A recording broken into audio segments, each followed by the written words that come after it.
States has tested its very first coronavirus vaccine. It went to a volunteer that you see right here, 43-year-old Jennifer Haller, who is from Seattle. That's one of the hardest hit areas for this virus in the nation, Washington State, with over 840 cases. It's a fast-moving story, and she joins us right now, the very first coronavirus vaccine volunteer, Jennifer Haller, and back with us for a medical perspective, Anne Rimion, an epidemiologist at UCLA.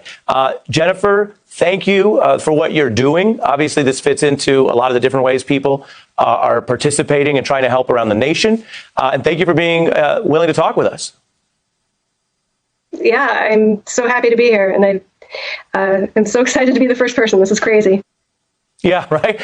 Crazy is one word for it. I think it's got to have a lot of different feelings for you. Very straightforward. I'd love for you to just tell us, as they say in your own words, how did this come about, and walk us through what happened today.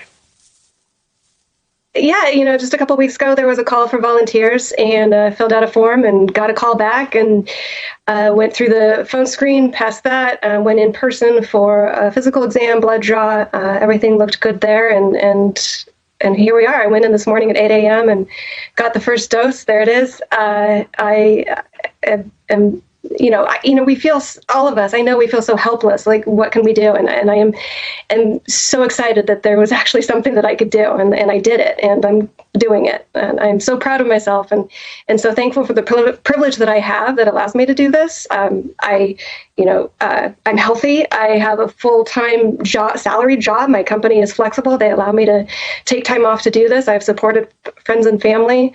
My real concern is for the people that have hourly jobs, that lives are going to be severely impacted coming up soon. Based on what you're learning and what you're participating in, where does this process go from here?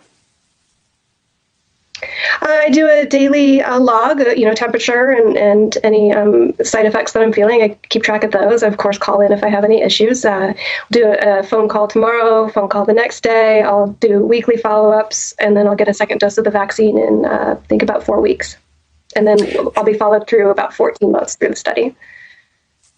And did the folks involved in this tell you about any potential risks? Obviously, this is, to put it simply, hopefully a good thing, and you're participating in it. But you can imagine some people at home wondering, oh, my gosh, everyone's nervous about all sorts of things right now. How were you walked through the risk? How do you see that?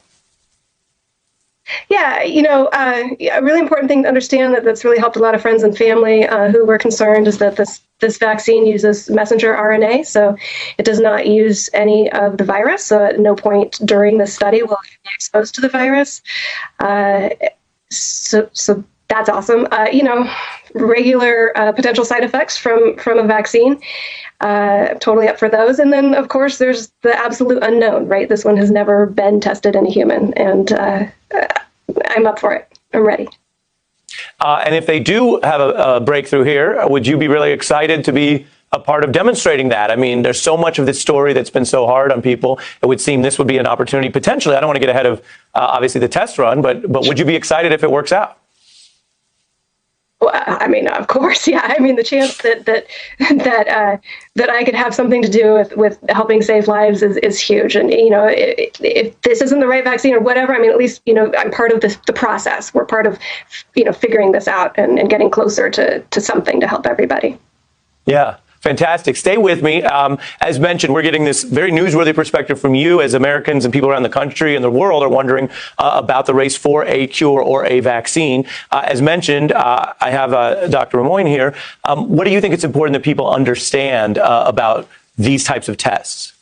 So in terms of the vaccine that we're discussing right now, vaccines will take a while to be able to move forward and to be able to go through all the safety testing. There are a lot of regulatory aspects here, and what this woman is doing right now, which is really wonderful, is participating in a vaccine trial. In terms of tests, there are several tests that are coming online, and the more that we can get screening going rapidly, disseminated everywhere, the better we are, and the more that we'll understand what we have in this country in terms of burden of infection. That will help dictate where policy goes. And again, following up to you, everyone wants to know about timelines. How quickly do you think we could learn about whether a given vaccine or a given experimental cure could be workable and then distributed?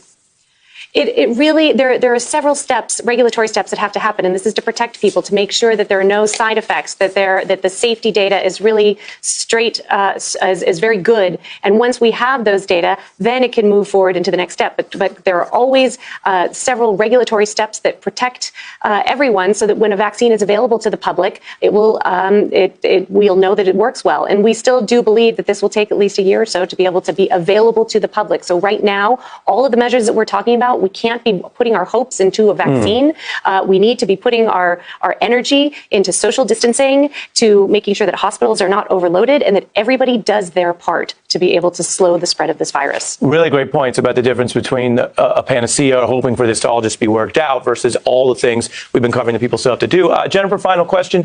What do your friends and family say? What are you telling them?